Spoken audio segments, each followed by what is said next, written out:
Bir cigaranın sonuna ciğerlerini paramparça edip geldiğinde, vakit yakındır efkarın saltanatında. Ruhum bezmiş, ömrüm büzülmüş ve şakakların çukurlaşmıştır belki de.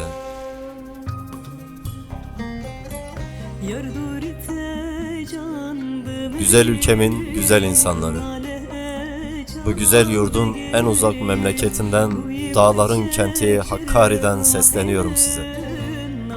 Şu zamana kadar tek başıma yürüttüğüm bu platformdaki seslendirmelerime artık çok sevdiğim, değer biçemediğim sevgili hemşerim, ses sanatçısı, değerli abim Fikret Kaval ile devam ettireceğiz. Çok yakında yeni kaliteli çalışmalarla sizlerle birlikte olacağız. Sizleri Fikret Kaval'ın en güzel eserlerinden bir tanesiyle baş başa bırakıyorum. Kanalıma abone olup paylaşım yapmayı unutmayın. Hepinizi seviyorum, saygılar sunuyorum.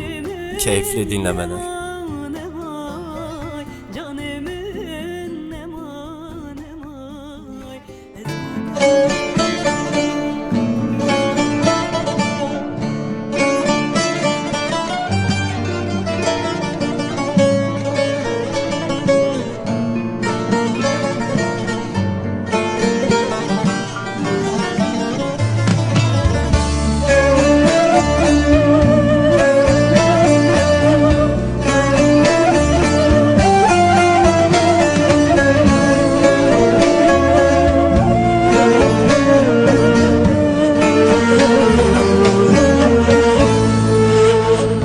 Belki ömrüm garibiye senebinim yaramın ez aşık Necdet eme şirine çavreşanı.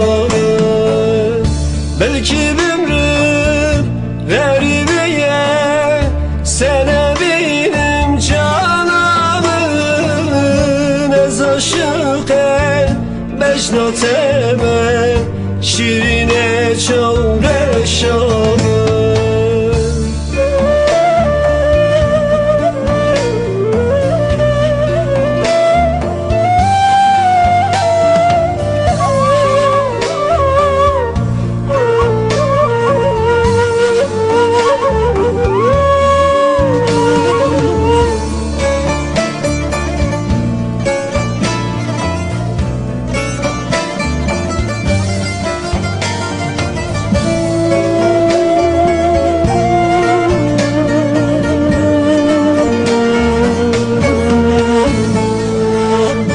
Rojavamın şeftaliye betenaye sevramın tüyhuli lıbağımın şimboyi hevalamın. Rojavamın şeftaliye betenaye sevramın tüyhuli lıbağımın şimboyi hevalamın.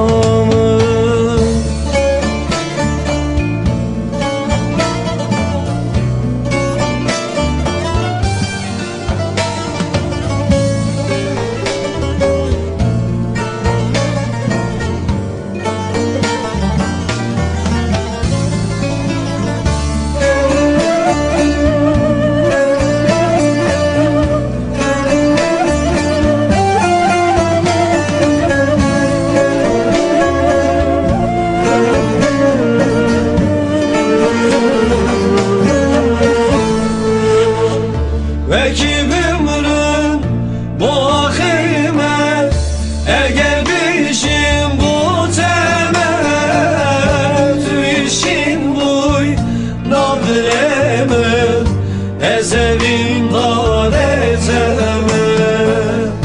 Belki ömrüm bu ahime eğer biçim bu temel tüyşin buy nadreme ezevin dare